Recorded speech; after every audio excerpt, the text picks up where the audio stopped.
STEM STEP scholars, I'm Dr. Robin, and welcome to another episode of STEM Strategies to Empower and Prepare You for Success. Have you ever used something and you looked at it and you said, oh, I wish I would have thought of that? Or you had a great idea and you wondered to yourself, will somebody buy this from me? Or you've used a service and you thought to yourself, you know what, I could do better than that. If so, you may want to consider becoming an entrepreneur.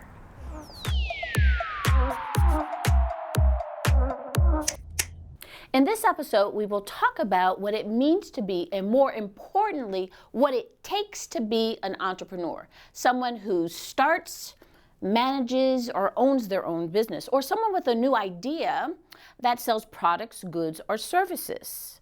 Entrepreneur is a French word that means someone who undertakes a new project or an adventurer that takes calculated risks. I'm an entrepreneur. More specifically, an educational entrepreneur.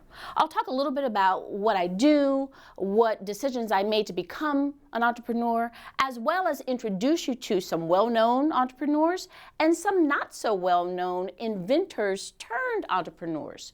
I'll also introduce you to two STEM scholars who recently started their own businesses, all with the hopes that maybe you'll be inspired to start your own business. There are four distinct types of entrepreneurship. There are small businesses, there are scalable startups, there are really large businesses, and then there's social entrepreneurship. Social entrepreneurs are individuals that have new ideas that they believe could potentially solve community-based problems.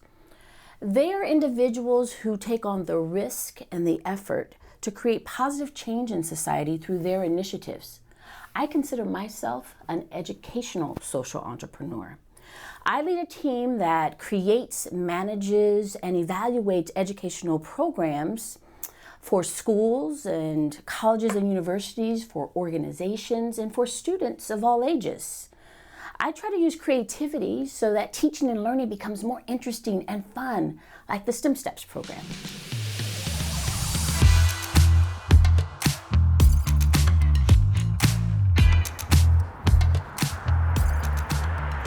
The next time you see a traffic light signal, I want you to remember the name Garrett A. Morgan.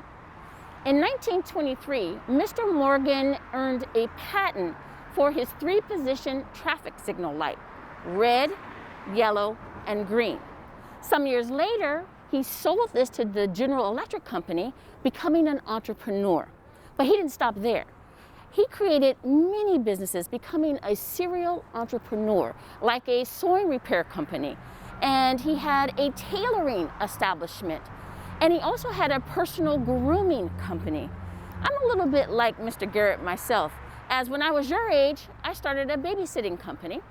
And then in college, I had a resume writing business. And then I even created a cookbook and sold it as part of a catering and events planning business. Now, I'm an educational entrepreneur, and I run several educational enterprises like the Choose College Educational Foundation, or the Quad, and the STEM STEPS program.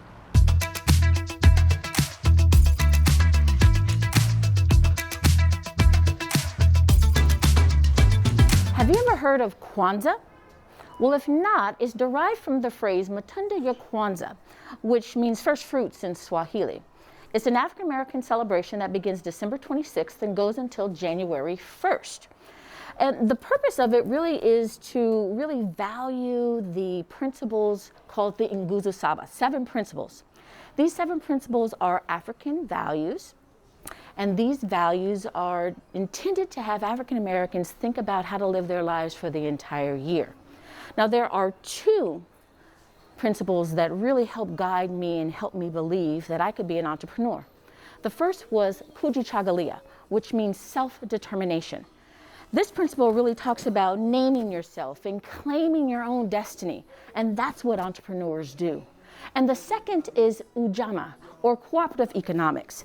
Cooperative economics really talks about building your own stores and opening your own businesses and profiting together. And that's what we're doing today. We're here to introduce you to Miss Aisha, the owner of this beautiful shop that we are in now.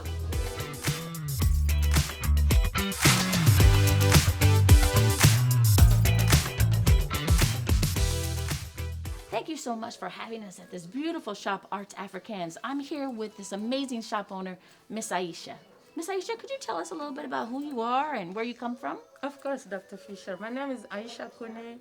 I'm from Guinea. I have been here for 27 years. I went to San Jose State where I met Dr. Fisher. I don't have to say the year. A long time ago. Yes. All right. All right. So tell us, what inspired you to open this shop? I just wanted to be independent, work for myself, and work in an environment that I know. And then I wanted to be free and then go to Africa back and forth. The only way I could do that is doing my business, my own African business. Well, it certainly is beautiful, and we thank you so much for having us. Thank you so much, Dr. Thank you. Fisher.